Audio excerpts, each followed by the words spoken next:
Capítulo 2. Todavia, as revoluções não são necessariamente um progresso, assim como as revoluções nem sempre são orientadas para a justiça.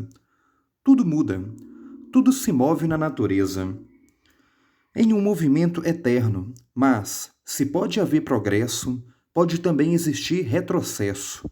E se as evoluções tendem para um desenvolvimento da vida, há outras que tendem para a morte. Parar é impossível. É preciso mover-se em um sentido ou em outro.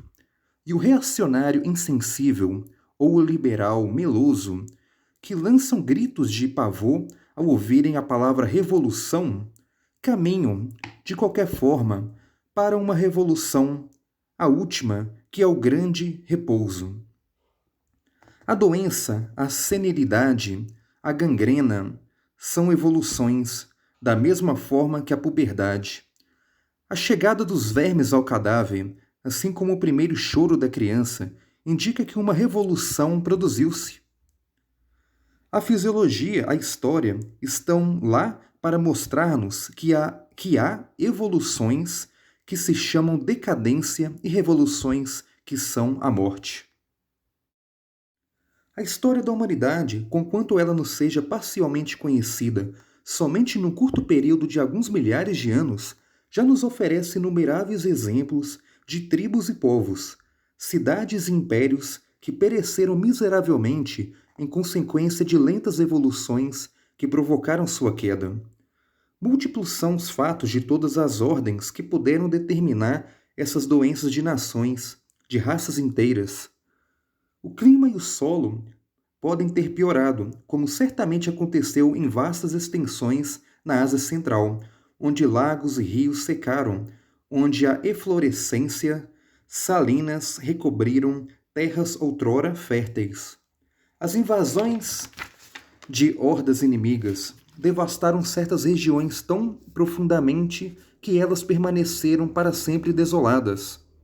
Entretanto, muitas nações puderam reflorescer depois da conquista e dos massacres, mesmo após séculos de opressão. Se elas recaem na barbárie ou morrem por completo, é nelas e em sua constituição íntima, não nas circunstâncias exteriores, que se deve procurar as razões de sua regressão e de sua ruína. Existe uma causa maior, a causa das causas, resumindo a história da decadência. É a constituição de uma parte da sociedade como senhora da outra parte. É o assambarcamento da terra, dos capitais, do poder, da instrução, das honrarias, por uma única pessoa ou por uma única aristocracia.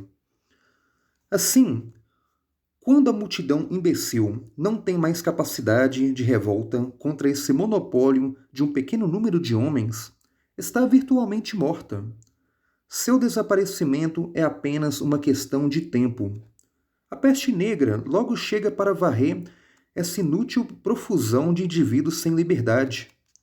Os massacradores acodem do Oriente ou do Ocidente, e o deserto se faz em lugar das imensas cidades. Assim morreram a Síria e o Egito.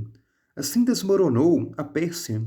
E quando todo o Império Romano passou a pertencer a poucos grandes proprietários, o bárbaro logo substituiu o proletário escravizado. Não há sequer um acontecimento que não seja duplo, ao mesmo tempo um fenômeno de morte e um fenômeno de renascimento.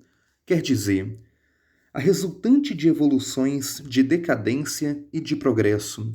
Assim, a queda de Roma constitui, em sua imensa complexidade, todo um conjunto de revoluções correspondendo a uma série de evoluções, das quais umas foram funestas e outras felizes. É verdade, foi um grande alívio para os oprimidos a destruição da formidável máquina de esmagamento que pesava sobre o mundo. Foi, também, sob muitos pontos de vistas, uma feliz etapa na história da humanidade a entrada violenta de todos os povos do norte no mundo da civilização. Numerosos dominados reencontraram na tormenta um pouco de liberdade, às expensas de seus senhores. Mas as ciências, as indústrias, pereceram ou desapareceram. Quebraram-se as estátuas, queimaram-se as bibliotecas. Parece, por assim dizer, que a corrente dos tempos quebrou-se. Os povos renunciavam à sua herança de conhecimentos. Ao despotismo sucedeu um despotismo pior. De uma religião morta brotaram os rebentos de uma nova religião mais autoritária, mais cruel, mais fanática. E durante um milênio, uma obscuridade de ignorância e idiotice propagada pelos monges espalhou-se sobre a terra. Assim, também, outros movimentos históricos apresentavam-se sob duas faces, segundo os 1000 elementos que os compõem e cujas consequências múltiplas mostram-se nas transformações políticas e sociais. Dessa forma, cada acontecimento dá lugar aos julgamentos mais diversos, correlativos à amplitude de compreensão ou aos preconceitos dos historiadores que o apreciam. Para citar um exemplo famoso disso, o poderoso desenvolvimento da literatura francesa no século XVII foi atribuído ao gênio de Luís XIV, pelo fato deste rei encontrar-se no trono na mesma época em que tantos homens ilustres produziam grandes obras numa linguagem admirável. O olhar de Luís girava Cornelis. É verdade que, um século mais tarde, ninguém ousou sustentar que os Voltaire, os Diderot, os Rousseau deviam igualmente seu gênio e sua glória ao olho evocador de Luís XV. Entretanto, em época recente não vimos o mundo britânico precipitar-se diante da rainha, rendendo-lhes homenagem por todos os acontecimentos felizes, por todos os progressos realizados sobre o seu reinado, como se essa imensa evolução se devesse aos métodos particulares da soberana? Todavia, essa pessoa de valor medíocre não teve outra dificuldade senão a de permanecer sentada no trono durante 60 longos anos. A própria Constituição, que ela era obrigada a respeitar, a obrigava à abstenção política durante esse longo espaço de tempo, de mais de meio século. Milhões e milhões de homens, aglomerados nas ruas, nas janelas, nos andaimes, queriam absolutamente que ela fosse o gênio todo-poderoso da prosperidade inglesa. A hipocrisia pública o exigia. Talvez, visto que a apoteose oficial da rainha imperatriz permitia à nação adorar realmente a si mesma. Entretanto, vozes de súditos faltavam a esse conjunto.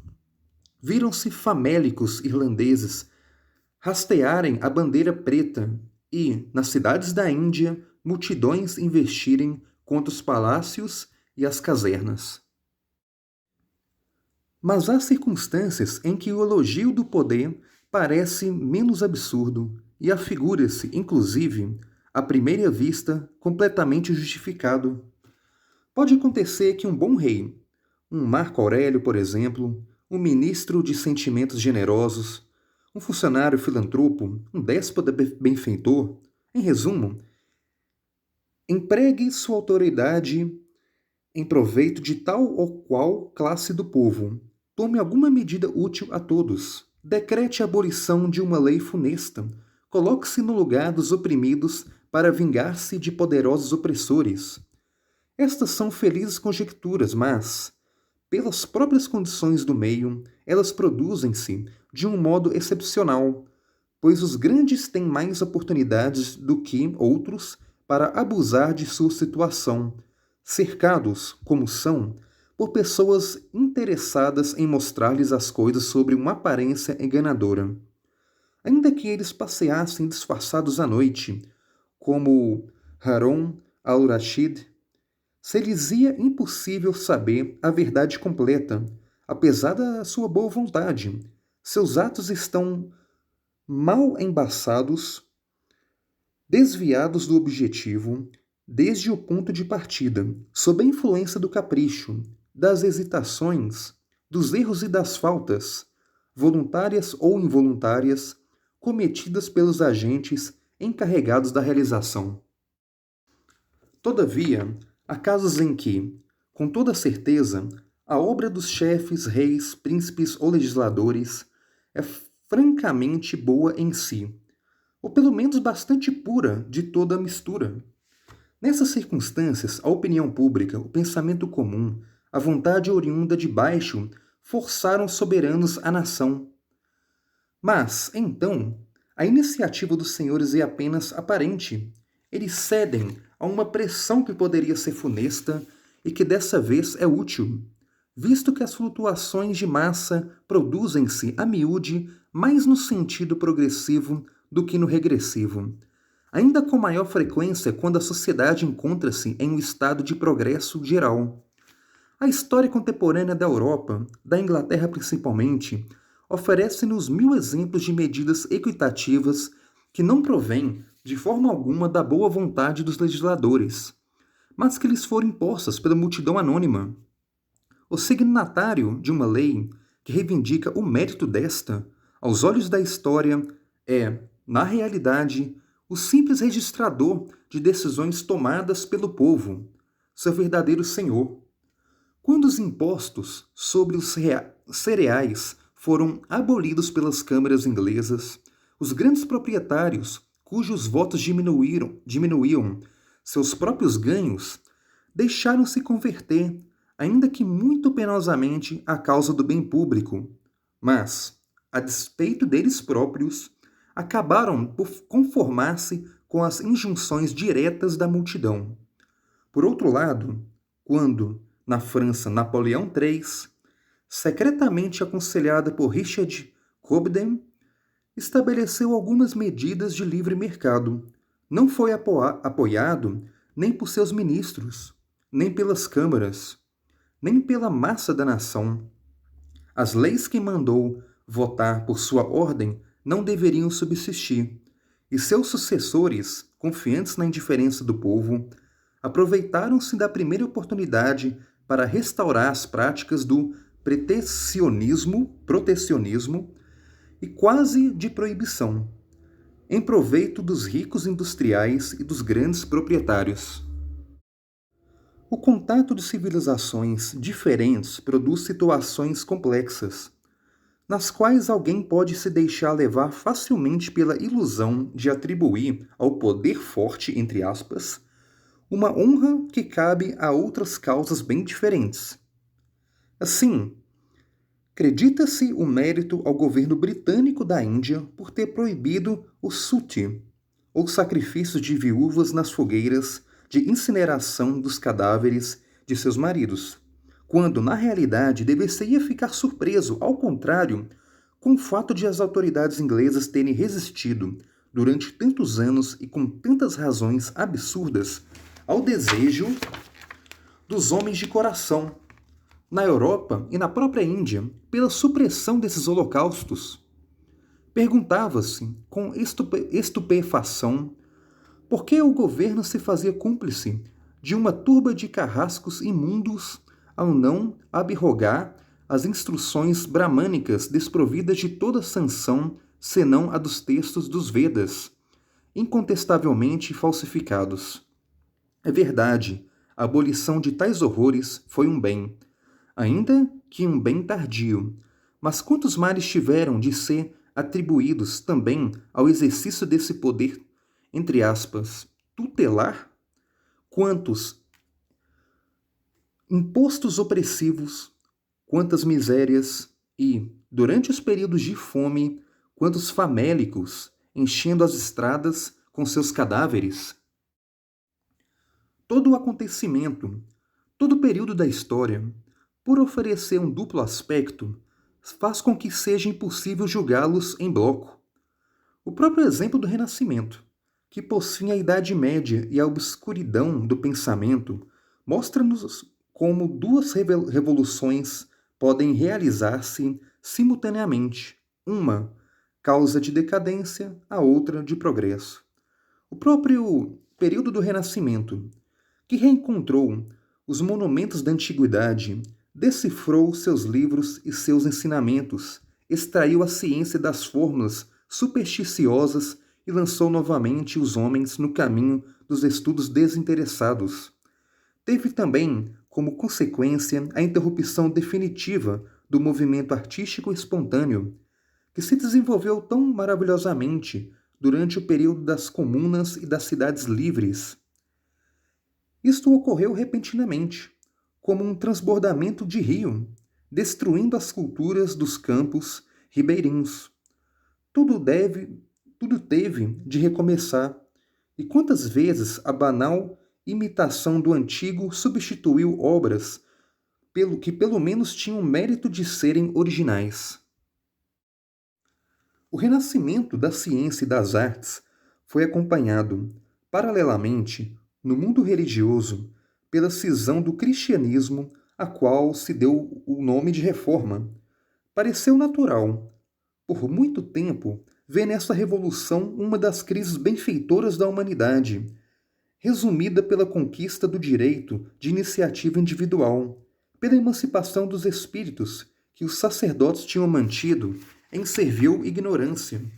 Acreditou-se que, doravante, os homens seriam seus próprios senhores, iguais uns aos outros pela independência do pensamento. Todavia, sabe-se agora que a reforma também foi a constituição de outras igrejas autoritárias, diante da igreja que até aquele momento tinha possuído o monopólio da escravização intelectual. A reforma descolou as fortunas e as prebendas em proveito do novo poder, e de uma e de outra parte nasceram ordens, jesuítas e contra-jesuítas, para explorar o povo sobre novas formas. Lutero e Calvino falaram, em relação àqueles que não compartilhavam sua maneira de ver, a mesma linguagem da intolerância feroz que o São Domingo e os Inocêncio III. Assim como a Inquisição, mandaram espionar, aprisionar, esquartejar, queimar. Sua doutrina assentou igualmente como princípio a obediência aos reis e aos intérpretes da, entre aspas, palavra divina. Sem dúvida, existe uma diferença entre o protestante e o católico. Abre parênteses, falo daqueles que são com toda sinceridade, não por simples conveniência de família. Fecha parênteses. Este é mais ingenuamente crédulo. Nenhum milagre o surpreende. Aquele faz uma escolha entre os mistérios e agarra-se com a maior tenacidade àqueles que ele crê ter sondado. Vê em sua religião uma obra pessoal, como uma criação de seu gênio. Deixando de crer, o católico deixa de ser cristão, enquanto, normalmente, o protestante raciocinador não faz outra coisa senão entrar em uma nova seita, quando modifica suas interpretações da, entre aspas, palavra divina. Permanece discípulo de Cristo, místico inconversível. Conserva a ilusão de seus argumentos. Os povos, assim como os indivíduos, contrastam segundo a religião que professam e que penetra mais ou menos em sua essência moral. Os protestantes têm certamente mais iniciativa e mais método em sua conduta, mas quando esse método é aplicado ao mal, é com um impiedoso rigor. Basta que se lembre o fervor religioso demonstrado pelos americanos do norte em manter a escravidão dos africanos como, entre aspas, instituição divina. Outro movimento complexo, quando da grande época evolucionária, da qual a Revolução Americana e a Revolução Francesa foram sangrentas crises. Aí, pelo menos, segundo parece, a mudança foi toda vantajosa ao povo, e essas grandes datas da história devem ser consideradas como inauguradoras do novo nascimento da humanidade. Os convencionais quiseram começar a história no primeiro dia de sua constituição, como se os séculos anteriores não tivessem existido, e o homem político pudesse realmente datar sua origem a partir da proclamação de seus direitos. É verdade, esse período é uma grande época na vida das nações. Uma imensa esperança disseminou-se, então, pelo mundo. O livre pensamento tomou um impulso que nunca tivera. As ciências renovaram-se. O espírito de descoberta aumentou ao infinito as fronteiras do mundo. e nunca se viu um tal número de homens, transformados por um novo ideal, fazer com que maior simplicidade o sacrifício de sua vida. Mas essa revolução, nós o vemos agora, não é a revolução de todos. Ela foi de alguns para alguns. O direito do homem permaneceu puramente teórico.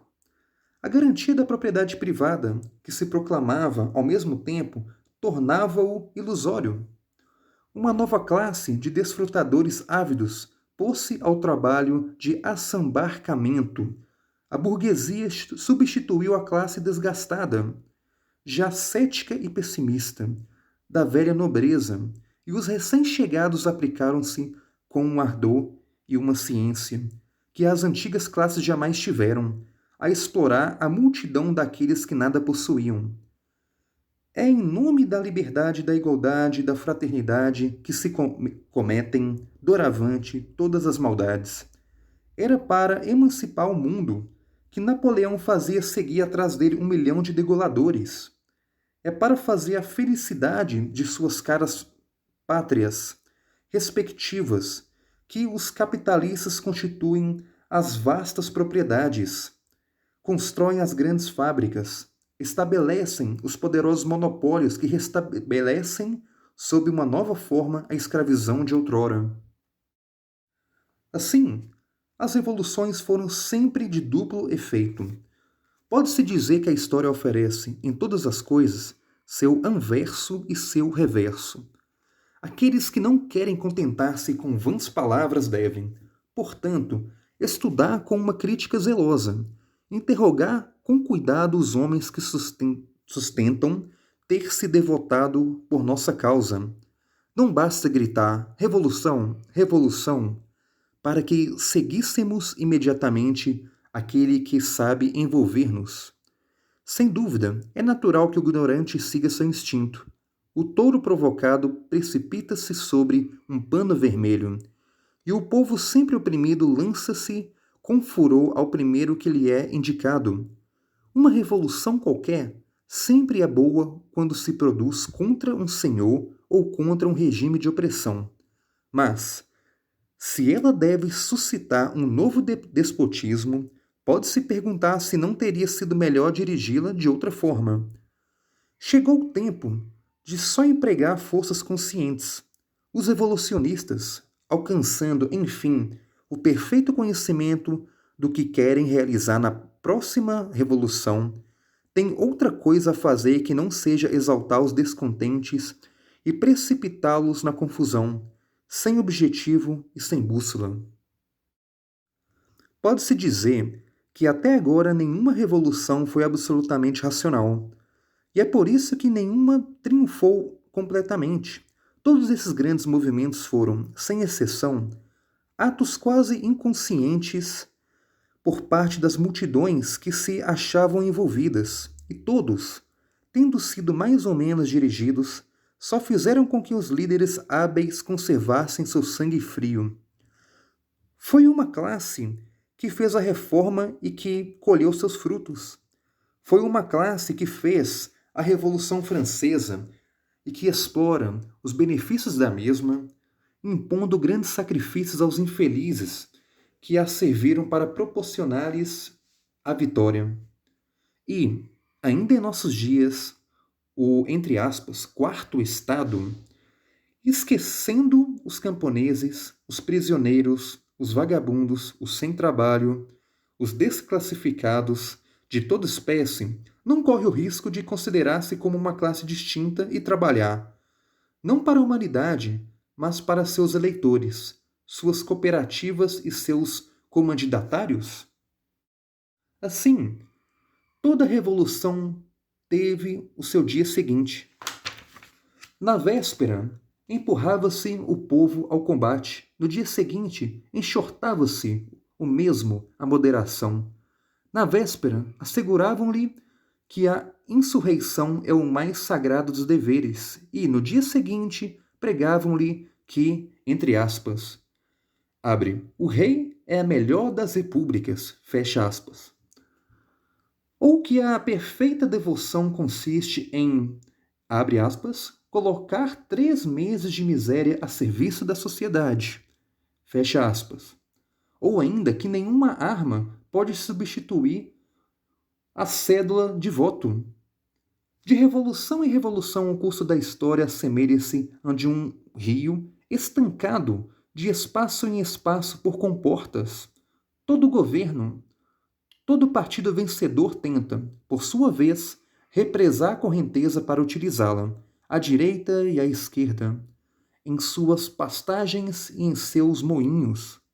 A esperança dos reacionários é que seja sempre assim e que o povo ovelha deixe-se, de século em século, desviar de seu caminho, enganar por hábeis soldados ou por advogados eloquentes.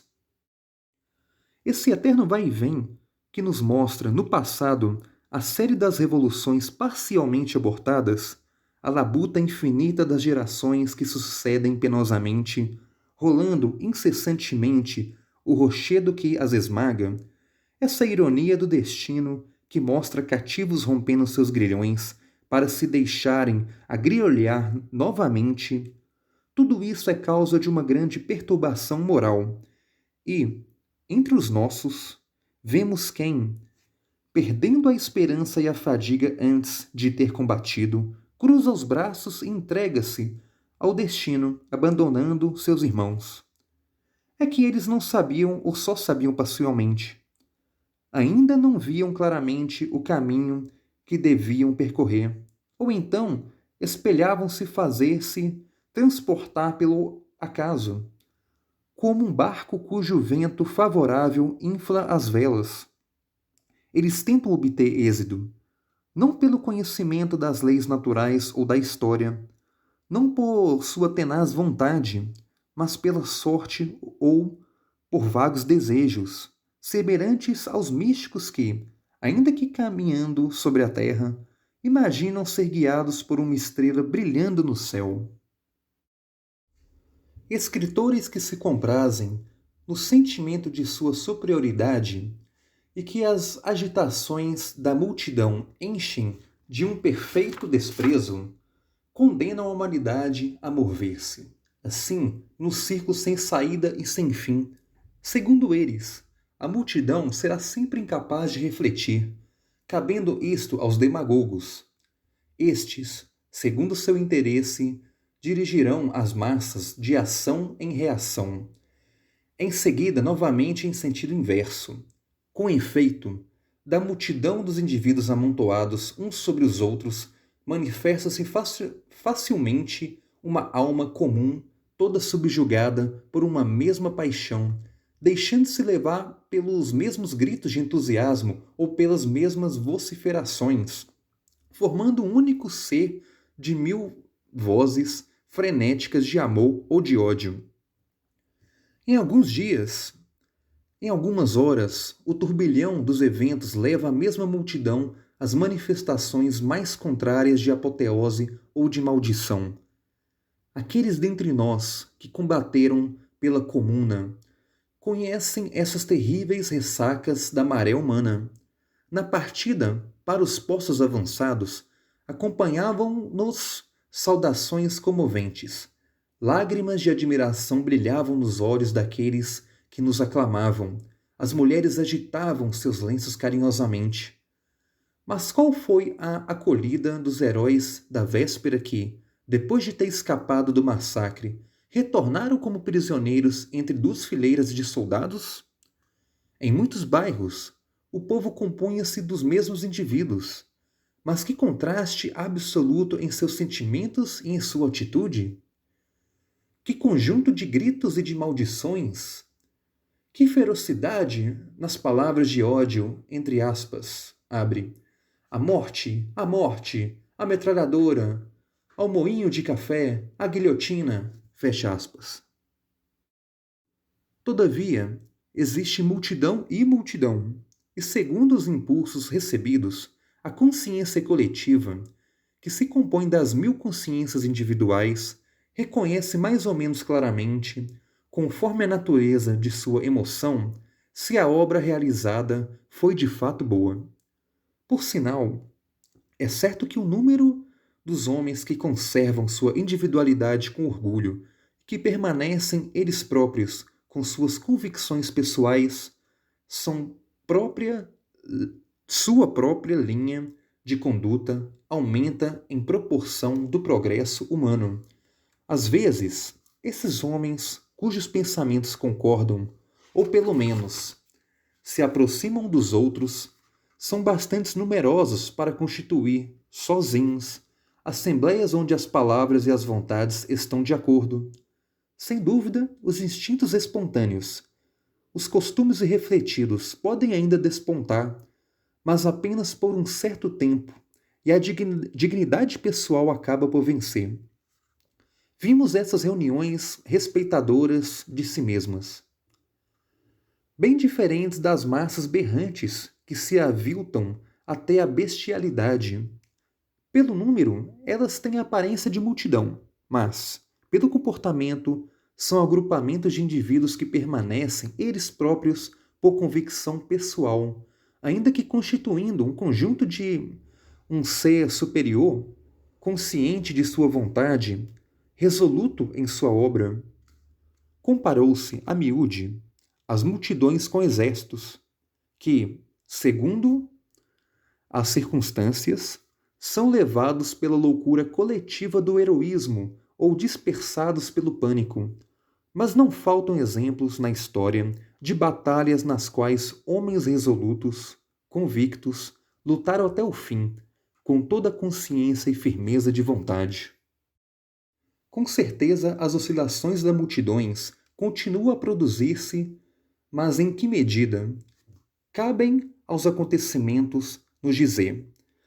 Para constatar o progresso, seria preciso conhecer de quando a proporção dos homens que pensam e traçam para si uma linha de conduta, sem se preocupar com aplausos nem vaias, aumentou durante o curso da história. Semelhante estatística é ainda impossível porque, mesmo entre os inovadores, muitos são somente em palavras, e deixam-se levar pelo ardor dos companheiros, jovens de pensamento que os cercam. Por outro lado, é grande o número daqueles que, por atitude e por vaidade, simulam erguer-se como rochas através dos séculos e que, entretanto, são arrastados, mudando, sem o desejar, de pensamento e linguagem.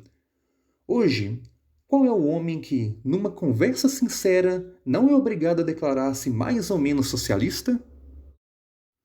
Pelo simples fato de procurar dar-se conta dos argumentos do adversário, ele é, com toda a honestidade, obrigado a compreendê-los, partilhá-los em certa medida, classificá-los na concepção geral da sociedade, que responde a seu ideal de perfeição.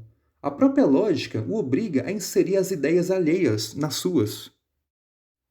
Entre nós, revolucionários, um fenômeno análogo deve realizar-se. Nós também devemos conseguir compreender com perfeita retidão e sinceridade todas as ideias daqueles que combatemos. Devemos fazê-las nossas, para dar-lhes seu verdadeiro sentido. Todos os raciocínios de nossos interlocutores, retardados pelas teorias ultrapassadas, classificam-se naturalmente em seu verdadeiro lugar, no passado, não no futuro. Eles pertencem à filosofia da história.